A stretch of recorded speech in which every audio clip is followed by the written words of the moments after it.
गांव के एक छोटे से घर में एक गरीब किसान का परिवार रहता था।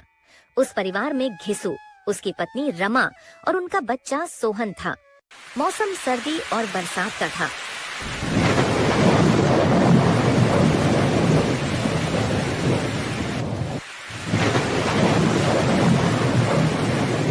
बारिश का सिलसिला कई दिनों से लगातार चल रहा। खेतों में फसलें खराब हो रही हैं और घर में पानी घुसने लगा है। हाँ रमा, ठंडी हवा और लगातार बारिश ने जीवन को और भी मुश्किल बना दिया है। मैं करूं तो क्या करूं, कुछ समझ में नहीं आ रहा है। घिसू बहुत ही मेहनती किसान था, लेकिन इस मौसम ने उसकी मुश्किलें बढ़ा दी थीं। उसे चिंता थी कि अगर यही स्थिति रही तो उसे अपने परिवार को कैसे सहारा देगा। घर में सूखा अनाज भी खत्म हो चुका था और सर्दी में घर की दीवारों से पानी रिस रहा था। रमा और सोहन भी परेशान थे, लेकिन रमा हमेशा घिसू का हौसला बढ़ाती रहती थी।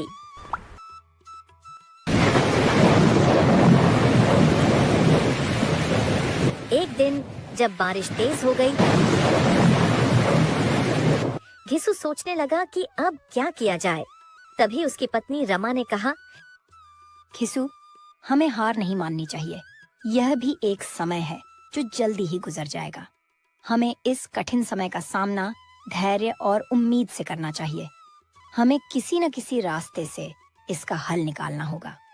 घिसू की आंखों में चमक आ गई।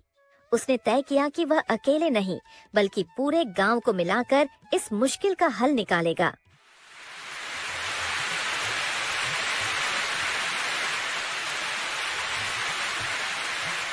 उसने सबसे पहले अपने पड़ोसी माधव से बात की। माधव भी किसान था और उसकी स्थिति भी कुछ बेहतर नहीं थी।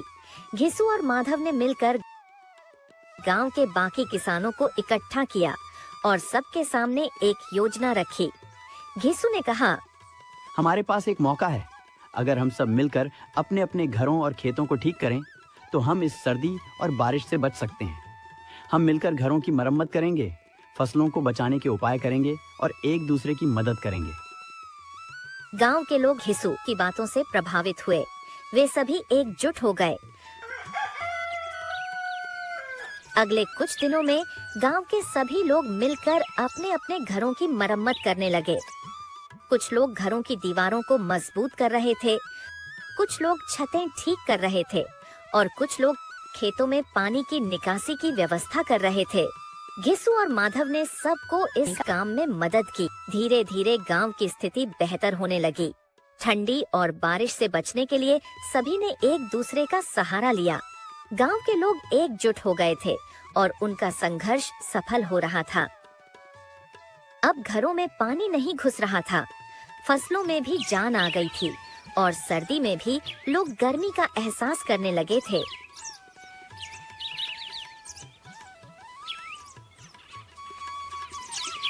कुछ दिन बाद जब बारिश थम गई और मौसम ठीक हुआ तो गांव में खुशियां छा गईं।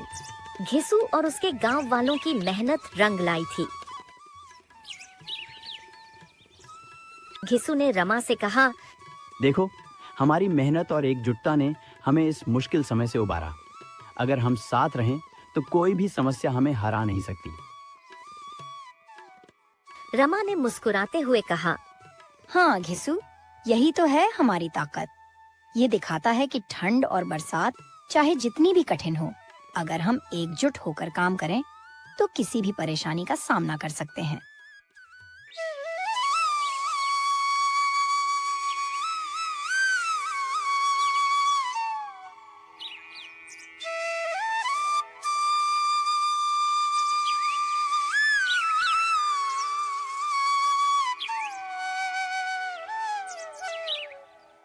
ये ये कहानी एक छोटे से गांव के लड़के रामू की है, जो अपनी गरीबी और कठिनाइयों से परेशान था। रामू के पास अच्छे कपड़े नहीं थे, न ही कोई खास संपत्ति थी, लेकिन उसका दिल बहुत बड़ा था। वह हमेशा लोगों की सेवा करता और हमेशा दूसरों की मदद करता था, चाहे उसके पास खुद के लिए कुछ हो या न हो। एक दिन गांव में एक प्रसिद्ध संत आए। वह गांव के सभी लोगों से मिलकर उनकी समस्याओं के बारे में बात करते थे। रामू संत से मिलने गया और अपनी सारी परेशानियां बताईं। संत ने रामू से कहा, रामू, जीवन में कभी कभी हमें लगता है कि हम नसीब से दूर हैं, लेकिन याद रखो, नसीब उस इंसान का साथ देता है जो मेहनत करता है और अच्छे कार्य करता है। रामू ने सोचा, क्या नसीब सच में ऐसा होता है? संत ने उसे एक कहानी सुनाई। बहुत समय पहले एक गांव में दो आदमी रहते थे। एक अमीर था और एक गरीब। अमीर आदमी को हमेशा लगता था कि उसका नसीब बहुत अच्छा है, क्योंकि वह हमेशा पैसे और ऐशो आराम में रहता था। दूसरी तरफ गरीब आदमी को लगता था कि उसका नसीब बहुत खराब है, क्योंकि वह दिन रात मेहनत करता था, फिर भी उसे बहुत कम पैसे मिल पाता था। एक दिन अमीर आदमी ने गरीब आदमी से कहा, तुम हमेशा मेहनत करते हो, लेकिन तुम्हारे पास कभी कुछ नहीं होता। तुम आगे नहीं बढ़ पा रहे हो। मुझे लगता है कि तुम ही अपनी किस्मत को खराब कर रहे हो। गरीब आदमी हंसी में बोला, तुम्हें क्या पता, नसीब कभी किसी को बिना मेहनत के कुछ नहीं देता। मेहनत और ईमानदारी से की गई कोशिशों का फल देर से ही सही एक दिन जरूर मिलता है। मुझे पूरा भरोसा है। संत की यह कहानी सुनकर रामू ने समझा कि नसीब किसी के हाथ में नहीं होता, बल्कि हमारी मेहनत और अच्छे कर्मों पर निर्भर करता है।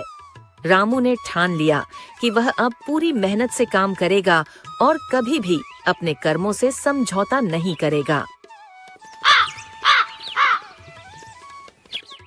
समय के साथ रामू ने अपने छोटे से काम में खुद को इतना सक्षम बना लिया कि वह गांव का सबसे सम्मानित और संपन्न व्यक्ति बन गया। उसने न केवल अपनी गरीबी को दूर किया, बल्कि दूसरों की मदद करके अपना जीवन सार्थक भी किया। इस कहानी से यह सीख मिलती है कि नसीब से अधिक महत्वपूर्ण हमारी मेहनत और कर्म होते हैं। हमें कभी हार नहीं माननी चाहिए, क्योंकि मेहनत का फल हमेशा मिलता है।